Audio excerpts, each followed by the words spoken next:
también es ver que a pesar de la maldad, a pesar del vendaval del pecado que nos ha estado azotando por cientos de años, la gracia del Señor sigue manifestándose, su favor sigue sintiéndose y su misericordia no se agota. De hecho, la palabra dice que nuevas son cada mañana sus benditas misericordias.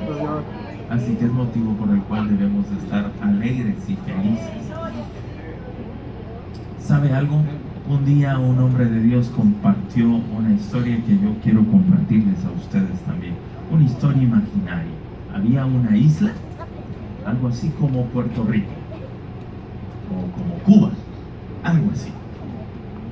En esa isla, todos los habitantes, todos, absolutamente todos, sin excepción alguna, todos los habitantes fueron diagnosticados con una enfermedad mortal. Ni una sola persona se salvaría de morir.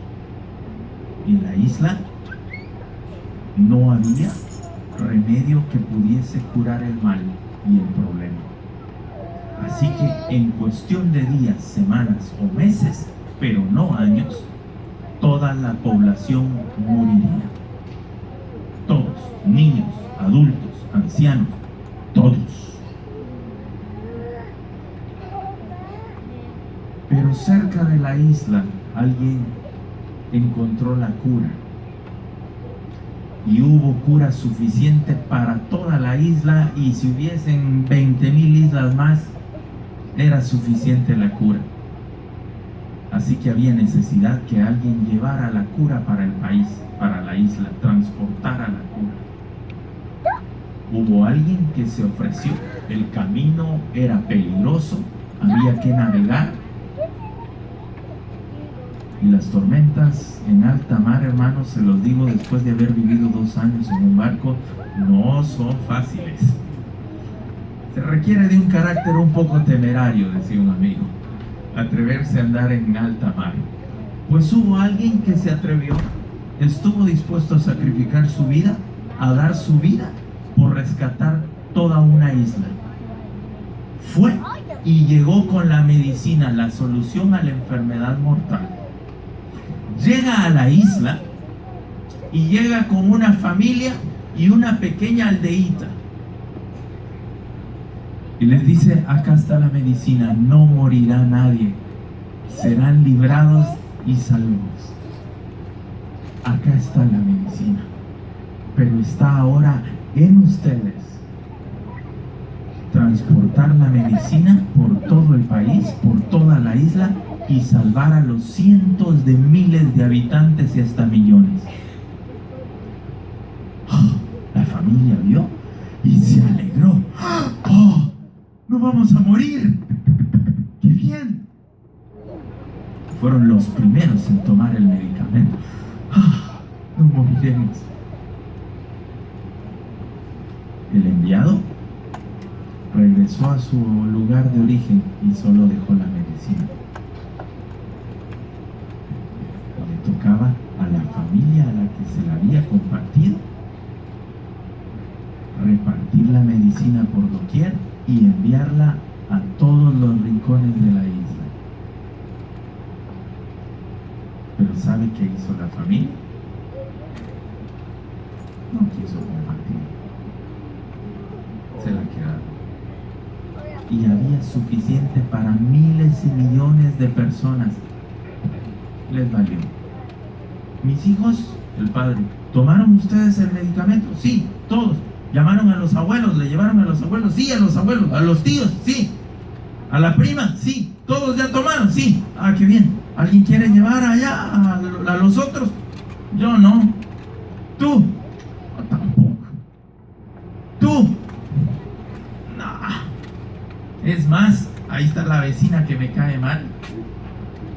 Que se vaya. ¿Y sabe algo? No compartieron la medicina. Una semana después empezaron a morir niños, empezaron a morir mujeres, empezaron a morir ancianos y una gran parte de la población.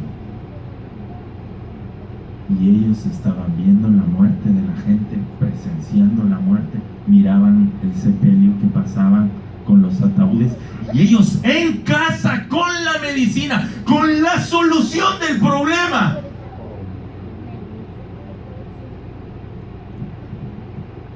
Y no hacían nada.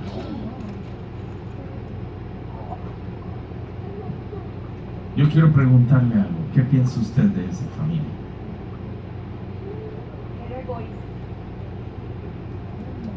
Eran egoístas. ¿Algo más? No tenían amor, no tenían corazón. ¿Algo más?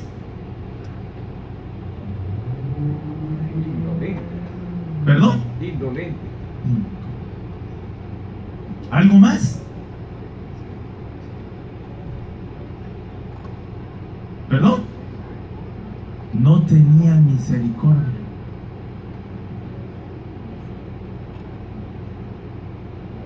¿Sabe quién era esa familia?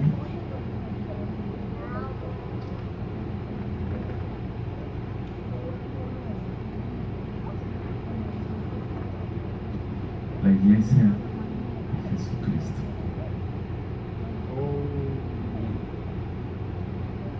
Están muertos. Todos vamos a morir a consecuencia del pecado. No hay salida ni hay escapatoria. Pero Dios envió a su Hijo, entregó su vida y trajo la solución para salvarnos. La iglesia se ha enterado de la solución. La iglesia tiene la solución. La iglesia cuenta con la cura del problema mortal que es el pecado. Pero ¿sabe algo? Se lo quiere quedar para sí y no lo quiere compartir.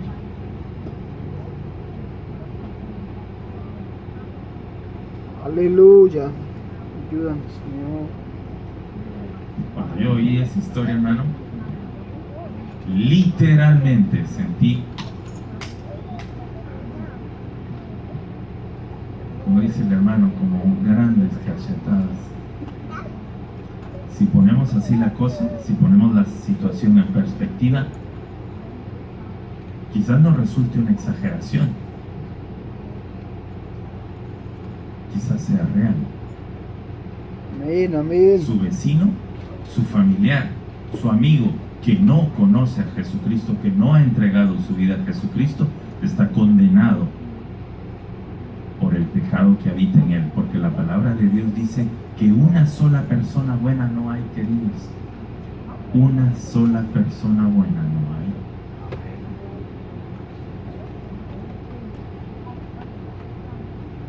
Pregunto, ¿el mundo necesita de Cristo? Amén.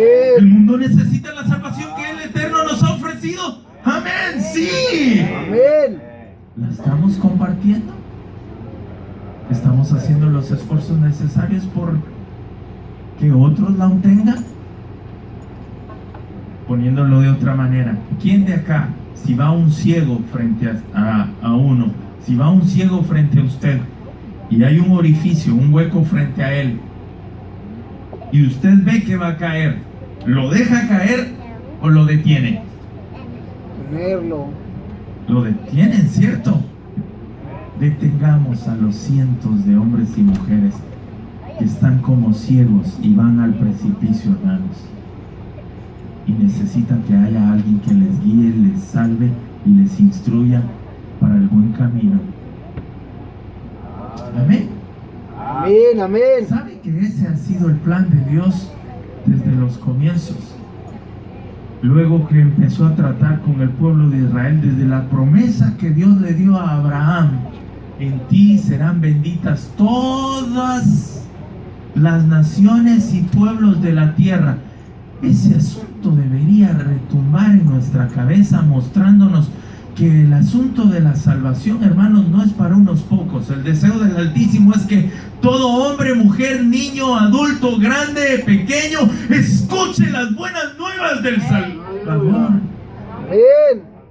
Aquí en Estados Unidos, en Centroamérica, Suramérica, Asia, Europa, Oceanía y África.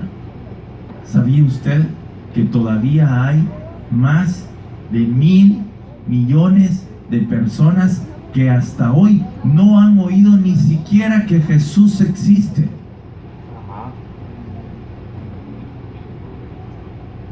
¿Sabía usted eso?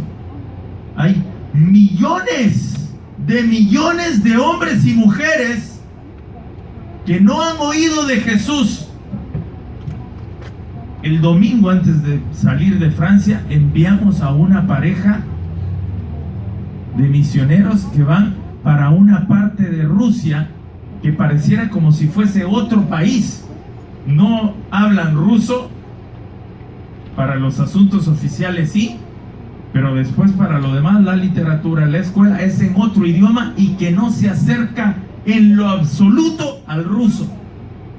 Y en esa ciudad hay millones de habitantes y en el idioma de ellos solo partes del Nuevo Testamento han sido traducidas. Quiere decir que ellos no tienen Biblia.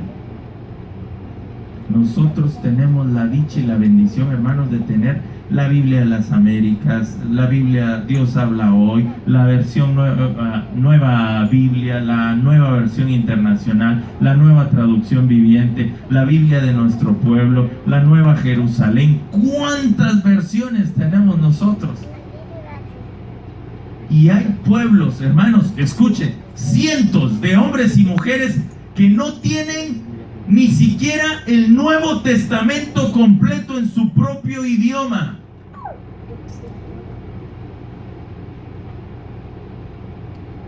¿Qué le provoca eso a usted? ¿Le provoca alguna emoción?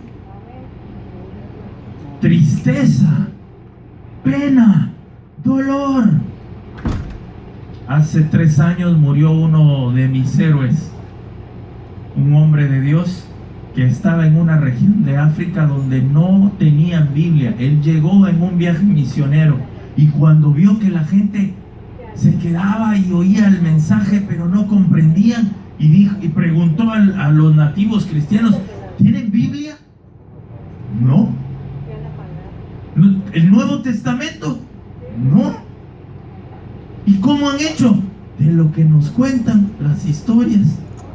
No hay Biblia en este idioma, pero hay millones de habitantes. No tienen Biblia, no tienen otros. No. Regresó a su país, se entrenó en lingüística y él tenía un excelente trabajo. Ganaba un aproximado de 12,000 euros al mes. No le importó, dejó eso, renunció a su trabajo y con los ahorros que tenía empezó a entrenarse en lingüística y pasó 2 años entrenándose en lingüística. Y con esa preparación, con esposa y 2 hijos, se van al lugar donde no había aire acondicionado, donde no había alfombra, donde no habían sillas cómodas. Él tenía una casa de 2 niveles, cada uno con su esposa tenían el carro de último modelo. Dejó todo eso y llega con su esposa y sus hijos a cortar palmas, conseguir venas, madera, y armaron una covachita donde empezaron a vivir. Y a partir de ahí se consiguió a 2 nativos y empieza a aprender el idioma. Pasó 2 años solo aprendiendo el idioma. Cuando lo aprendió, junto a los nativos, empezó a traducir el Nuevo Testamento. ¿Sabe cuánto duró traduciendo el Nuevo Testamento? 25 años. 25 años después que él había llegado a ese lugar, el pueblo tuvo la bendición de tener Biblia en sus manos. Aleluya. Gloria a Dios, aleluya. Y eso provocó un avivamiento en ese pueblo y muchos se convirtieron a Cristo. La decisión de un hombre de compartir lo que él por gracia había recibido cambió la vida de cientos y miles. Aleluya. Pero hay algo importante aquí a hacer resaltar. Él no estuvo solo durante los 25 años. Hubo una iglesia que durante los 25 años que pasó traduciendo la Biblia, lo estuvo sosteniendo con oración y ayuno, y también con un soporte financiero. El pastor lo dijo ayer: las misiones se hacen con los pies de los que van, las rodillas de los que oran y las manos de los que ofrendan. Queridos, somos un equipo. Amén, amén. Trabajamos juntos. Aleluya. Ni el que va, ni el que ora, ni el que da es más que el otro. Somos un equipo, somos iguales, servimos por igual. Me encantó uno de los hombres de Dios que él más usó en el siglo XIX, después que se habían convertido en un culto más de 500 personas. Viene alguien y le dice: varón, ¿qué recompensa va a tener usted en el cielo? No, no creo. Quienes tendrán esa recompensa serán las más de 50 almas que no han cesado de orar y pedir a Dios porque se manifieste y obre a través de este ministerio. Amén, Somos un amén. equipo, hermanos. Somos un equipo. Nadie hace las cosas por sí solo. Todos trabajamos juntos. Y he ahí por qué la importancia de la unidad del cuerpo de Cristo. He ahí por qué debemos estar unidos. He ahí por qué debemos sostenernos los unos a los otros. Si hay algo que la iglesia no está cumpliendo en la actualidad, hermanos, yo sé que no es esta iglesia, no se preocupe. Aleluya. Cuando escuche algo así que le parezca crítica, no se preocupe, déjelo pasar, que resbale, tranquilo, no se sienta aludido. Eso sucede en otras latitudes, no aquí. Uno de los problemas más latentes, significativos y problemáticos, diría alguien, que está viviendo la iglesia en la actualidad, es que no estamos cumpliendo lo que vemos en Santiago, por ejemplo, confesándonos nuestros pecados entre hermanos, orando los unos por los otros, amándonos. Tú estás luchando con esto, mi hermano, yo voy a orar por ti, pero sabes, ora también por mí, porque yo también estoy luchando con esto. A ti te cuesta lo del chisme, a mí me cuesta también guardar secretos, pero oremos el uno por el otro. Aleluya. ¿Sí me explico, iglesia? Amén. Porque, hermanos, me ha encantado este tiempo que he pasado con mi primo Helio. Él me ha recordado una verdad tan real, tan pura. Y es que la iglesia es como un hospital, está llena de enfermos que necesitan ser curados.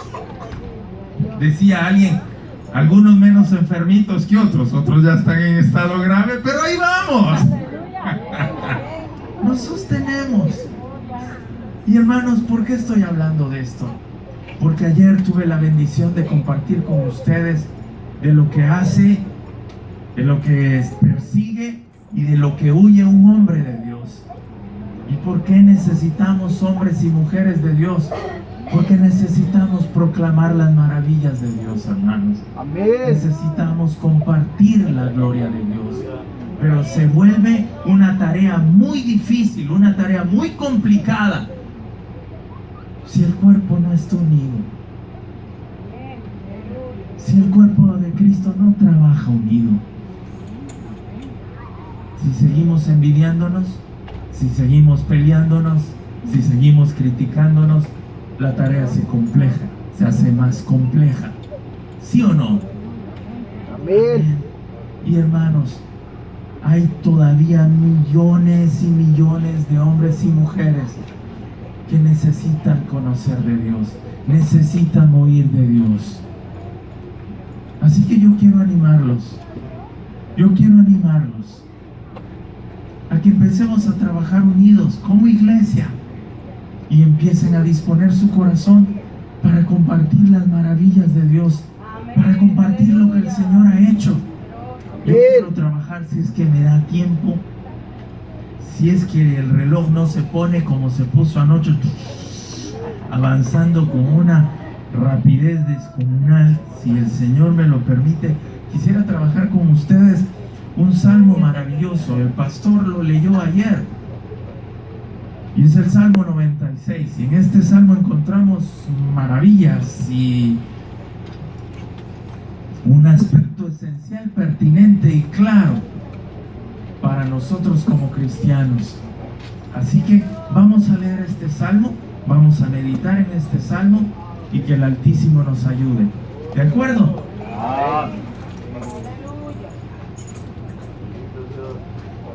El Salmo 96 dice así: cantad a Jehová cántico nuevo, cantad a Jehová toda la tierra, cantad a Jehová, bendecid su nombre. Luego dice: anunciad de día en día su salvación. Luego, ¿qué dice? Repitamos eso, hermanos, por favor. Miren lo que dice el salmista: proclamad entre las naciones su gloria en todos sus maravillas. Haya vida. Luego, ¿qué sigue diciendo? Grande es Jehová y digno de su presencia. Mire esa parte maravillosa: temible sobre todos los dioses, porque todos los dioses de los pueblos son ídolos. Pero Yahweh hizo los cielos, alabanza y magnificencia delante de él, poder y gloria en su santuario. ¿Qué sigue diciendo? Tributad a Jehová, oh familias de los pueblos, dad a Jehová la gloria y el poder, dad a Jehová la honra debida a su nombre, traed ofrendas y venid a sus atrios, adorad a Jehová en la hermosura de la santidad, temed delante de él toda la tierra, decid entre las naciones: Jehová reina. También afirmó el mundo, no será conmovido, juzgará a los pueblos en justicia. Alégrense los cielos y gócese la tierra, brame el mar y su plenitud, regocíjese el campo y todo lo que en él está. Entonces todos los árboles del bosque rebosarán de contento delante de Jehová que vino, porque vino a juzgar la tierra y juzgará el mundo con justicia y a los pueblos con su verdad. Permítame encomendarme al Señor y pidamos que nos guíe, que nos hable y que dispongamos nuestro corazón a su palabra y a lo que Él tiene para nosotros hoy. Amén. Soberano buen Dios, una vez más estoy acá delante de tus hijos, mis hermanos y mis hermanas. Te ruego, Señor, que me uses para honra y gloria de tu nombre. Como digo siempre, guárdame de no decir lo que tú no quieres que diga, y úsame para decir todo lo que quieres que tu pueblo escuche, aprenda. Por favor, Señor, toca nuestros corazones, guíanos, ábranos, instrúyenos, redargúyenos y guíanos, Padre amado, para honra y gloria de tu nombre. Te lo suplico, Señor. Bendícenos a todos, háblanos a todos y úsanos, por favor. En tu nombre santo, Señor. Amén. Aleluya. Pueden sentarse. El Salmo 96 es un himno a Dios, el Rey del universo, que incluye el llamado a la adoración y nos da también las razones de por qué debemos proceder de esa manera. También es uno de los salmos de la realeza de Jehová.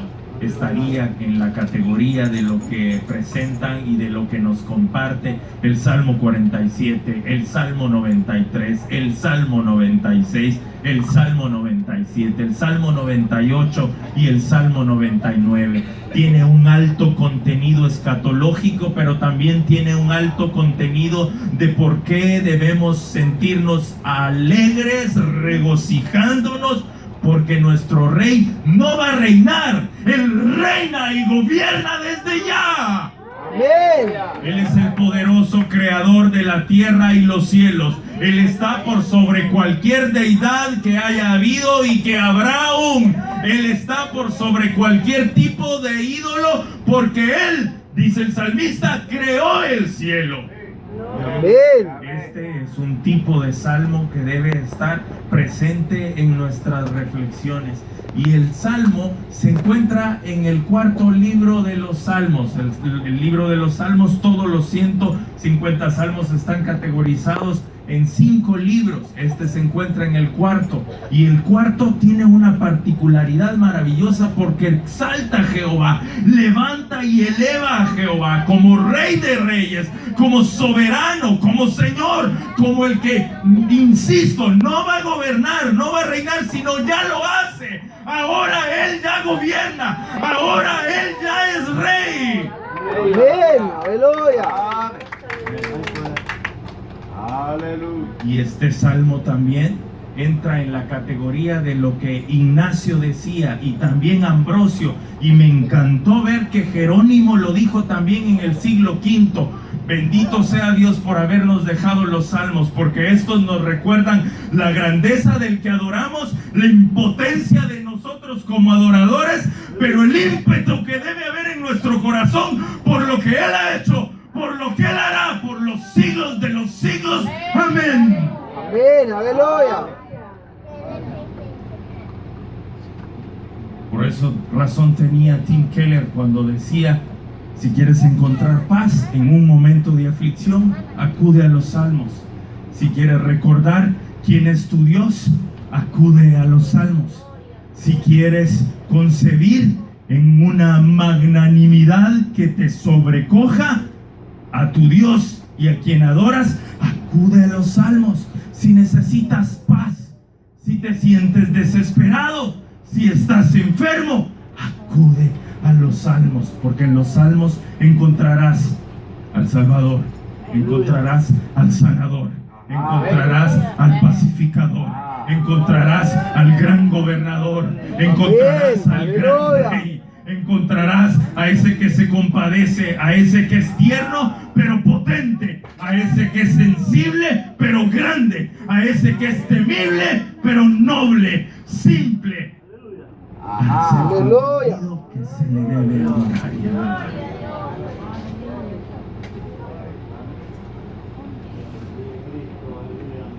Entonces empecemos a desglosar este salmo, que se encuentra en un contexto interesante y muy pertinente. En la Biblia vemos varios momentos que sobrecogieron el corazón del siervo de Dios, David. Pero hay un momento en particular donde lo vemos danzando, saltando, emocionado, brincando.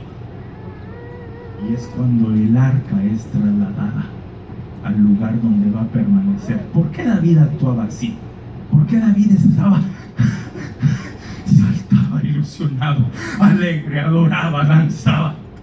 Porque el arca representaba en ese momento, en ese tiempo, en la concepción de la adoración de David, la presencia del mismísimo Dios con él y con el pueblo. Así que David iba al frente pensando: nuestro Dios reina, nuestro Dios está con nosotros. Ese que ha protegido a los antiguos nos protege ahora y protegerá a nuestra descendencia. Está aquí, va con nosotros, no nos abandonará si permanecemos fieles al pacto. Él es consciente de eso y por eso va así, va adorando. Y ojo, algo que me sorprende a mí es que en ese momento David no era consciente de lo que usted y yo somos conscientes ahora: que Cristo nos ha salvado, que Cristo nos ha redimido, que Cristo nos promete un hogar eterno, maravilloso y grande. Aleluya. Así que si David no era consciente de esa realidad y adora a Dios, se entrega por completo a alabar a Dios de esa manera, ¿cuánto más tú y yo? Amén. ¿Me estás siguiendo? Amén. ¿Cuánto más tú y yo? Amén. Aleluya. ¿Qué tipo de adoración la de David? Y no sabía, no había experimentado, no había gustado lo que tú ya has gustado y experimentado. Amén. En ese momento que estoy describiendo, se encuentra probablemente el inicio del salmo que estamos leyendo. Muchas de las expresiones hebreas similares, iguales, están en el capítulo 16. Yo sé que ustedes son bíblicos. ¿De qué libro? ¿Dónde se narra el traslado del arca del pacto? Amén. Yo sabía que esta iglesia se llama Palabra de Vida, ¿cierto? Promesa de vida. Yo sabía que acá son hombres de lectura de la palabra de Dios. El conocimiento está ahí. Ahí está. Correcto. Aleluya. En Crónicas. ¿Qué capítulo? Yo esperaba un sórdido. Es el número. A ver, ¿cuál es, hermanos? Porque es uno de los momentos claves que deberíamos recordar. Todos los cristianos lo deberíamos conocer y recordar.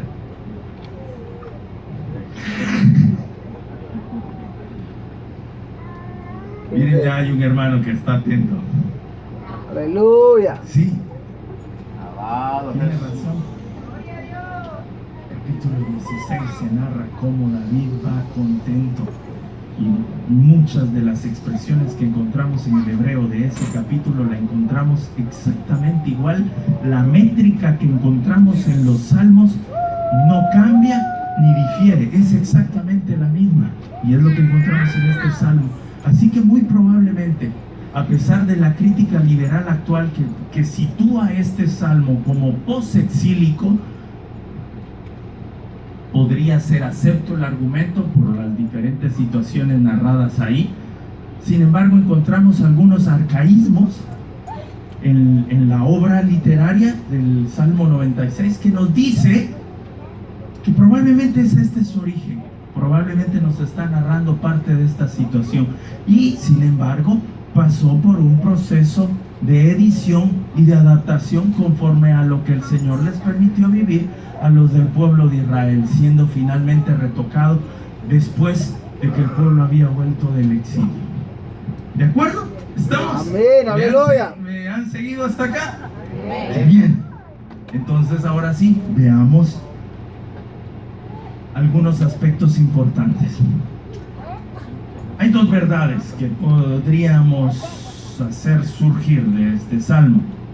La primera, si usted quiere anotar o seguirme en un bosquejo, la primera es que Yahweh o Jehová, Yahvé, el Eterno, nuestro Salvador, merece ser adorado y proclamado entre las naciones. Nuestro Señor y Salvador, el Eterno, merece ser alabado y proclamado entre las naciones. ¿Por qué digo eso? Veamos entonces primero los tres versículos que encontramos, el 1 y el 2 y el 3. En las primeras tres líneas del Salmo vemos algo maravilloso. Y es que se repite tres veces la expresión. Cantad. ¿Qué expresión? Tome su Biblia. Si me va a seguir, necesito que esté con su Biblia, ¿de acuerdo? Amén. La hermana me está siguiendo. Gracias, hermana. Dice, cantad, cantad, cantad. Tres veces encontramos en las primeras líneas del pasaje la palabra. El salmista entonces nos invita a cantar. Pero vean lo que sigue diciendo en el pasaje. ¿Qué sigue diciendo? Cántico nuevo.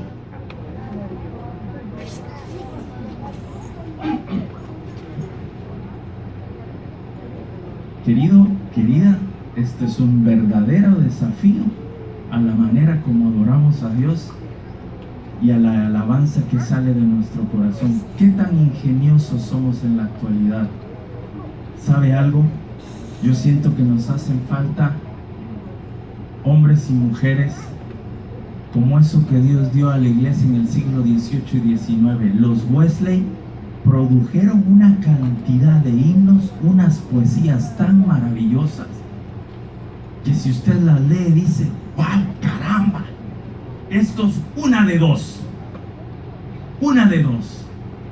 o estaban apasionados por su Dios, ilusionados con Él, y eran verdaderos adoradores que tenían día y noche presente cuánto Él había hecho por ellos y cómo querían adorarlo por el resto de sus días. Eso es una. U otra,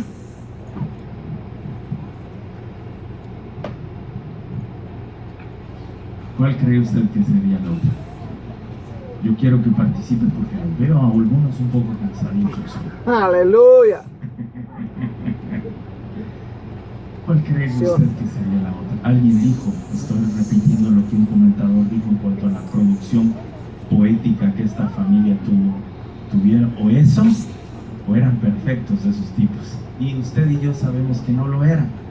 Eran hombres y mujeres como usted y como yo, pero eran conscientes de lo que Dios había hecho y apasionados por su Dios y escribían poesía. A eso se refiere este pasaje. Cuando dice cántico nuevo a Dios, es que conscientes de lo que Él ha hecho, maravillados por su obrar, pasado, presente y futuro, producimos una manera constante de mostrar nuestro regocijo, agradecimiento, amor y gloria. Amén. La esencia de esta expresión en hebreo es que no debemos caer en la rutina cuando adoramos a Dios. Es la esencia en el hebreo que no hay opción para la rutina. Alabar. O dice, gozoso el pueblo.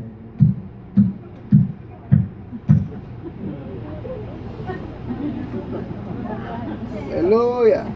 Yo estoy súper contento que estoy hablando de eso en una iglesia donde eso no sucede. Aleluya. Y hermano, hermana, esto es pertinente lo que encontramos en el Salmo, porque si algo nos sucede es que caemos en la rutina. ¿Sí o no? Iglesia, ¿me está siguiendo? ¿Caemos o no caemos en la rutina? Cuando de alabar a Dios tenemos la bendición de estar acá tocando la batería o tocando eso, vamos a alabar a Dios, porque la alabanza, queridos, el momento de alabanza no es para alegrarnos a nosotros, no es para que nosotros nos sintamos bonita la alabanza, hoy yo me gocé, hoy no me gustó porque cantó el hermano fulano. ¿Desde cuándo era para que le gustara a usted? Amén, amén. Aleluya.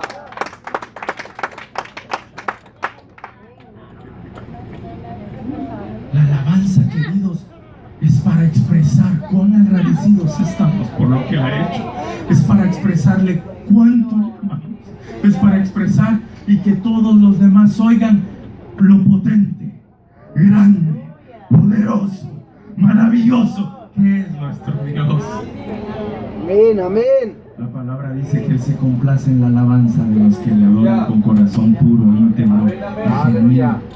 Amén, Así que, amén. queridos, esta expresión en el hebreo, que quedamos claro con eso, se refiere a no caer en la rutina, a no, me toca ministrar hoy, ni modo, no hay otro.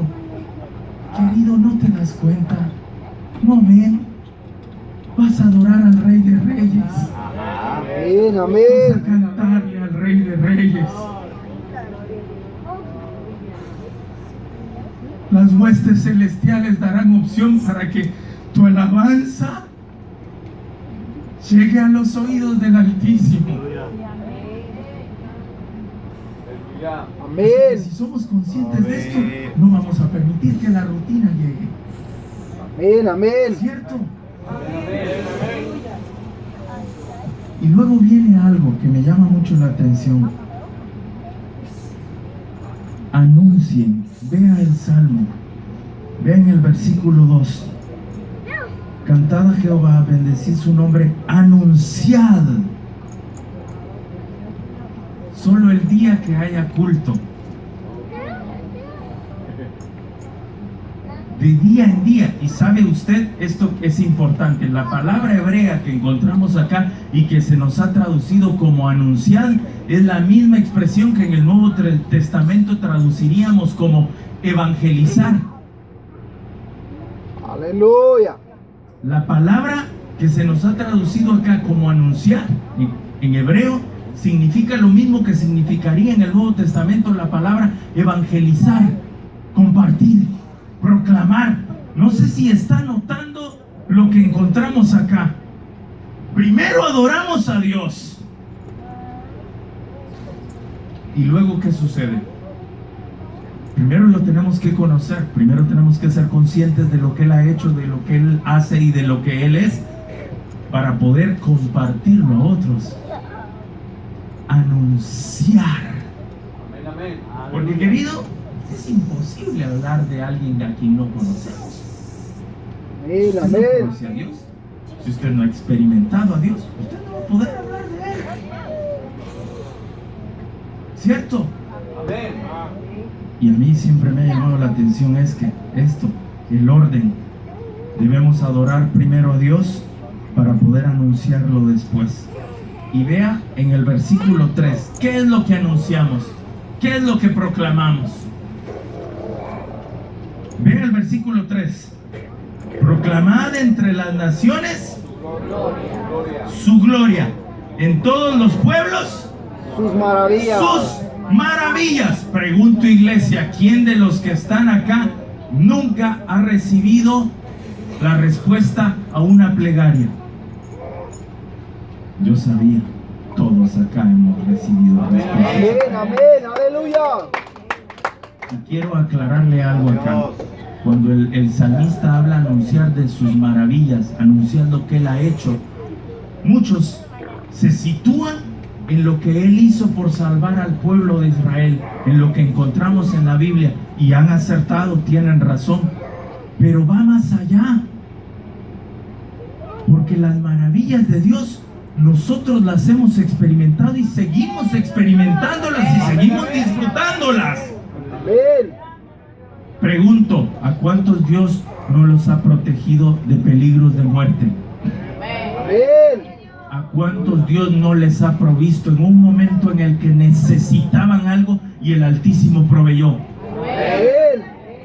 Esas cosas quiere Dios que compartamos con los que no lo conocen, para que vean cuán grande es nuestro Dios, hermanos. Aleluya. Y eso me hace pensar en algo que viví hace varios años. Hace varios años estuve sirviendo al Señor en una región de Guatemala donde había estado la guerrilla. Y a la gente no le había parecido bien que llegaran unos evangélicos locos a compartir de Jesús. Oiga esto. Así que el líder de la comunidad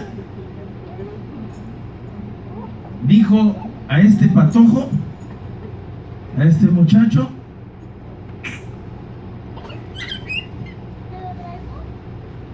no lo dejamos salir de aquí. Y la última semana que yo estaba en esos lugares, en esas aldeas, hermano, me toca ir a evangelizar solo. Y durante mi día de evangelismo, casa por casa, tenía que pasar en una parte sola entre la montaña. ¿Y saben? Pasé, caminé, fui, evangelicé, compartí de Dios, y a las 5 o 6 de la tarde volví a casa del pastor. Cuando llegué, el pastor estaba con dos tipos. Yo venía y le señalan los dos tipos, es él, es él, es él. Y yo dije, yo rápido pensé, ay, ¿qué hice? ¿Qué dije? Yo bajando libros, ¿qué dije a la gente que visité hoy? ¿Qué dije? Pero pensé, tal vez algo dije mal y están dándole queja al pastor o algo sucedió. Pero no, el pastor me llama, Evis, hermano Evis, venga. Sí, pastor, ¿quién andaba con usted hoy? Pues nadie, pastor. ¿Usted vio? Salí solo de acá. No, con usted andaban 2 personas más. No, pastor. Andaba solo. Y mira a los hombres y les dice, pues él dice que andaba solo.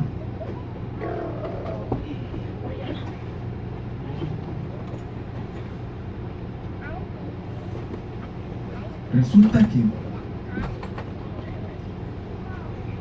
mientras yo iba caminando en esa parte sola, en la montaña, él había planeado en esa parte sola quitarme la vida, matarme.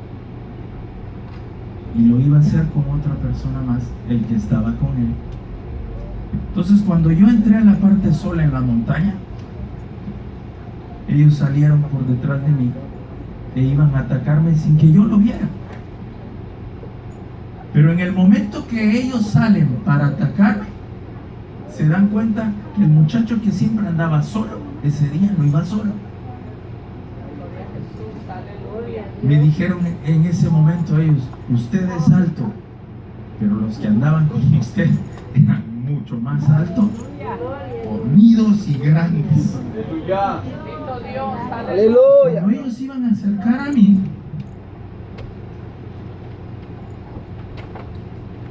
los dos personajes que me acompañaban se voltearon y se pararon frente a ellos. Ustedes no se acercan a él. Aleluya. Gloria a Dios. Gloria a Dios. Amén. Gloria a Dios. Él ha prometido guardar a los suyos. Gloria a Dios. Aleluya. Oiga bien, yo no lo vi, ni siquiera lo sentí. No lo supiera si esas dos personas no lo hubiesen compartido. Así que estoy seguro que han habido cientos de momentos en los que no hemos visto la protección de Dios, pero ahí ha estado. Gloria a Dios. Nuestro Dios es fiel. Amén, amén.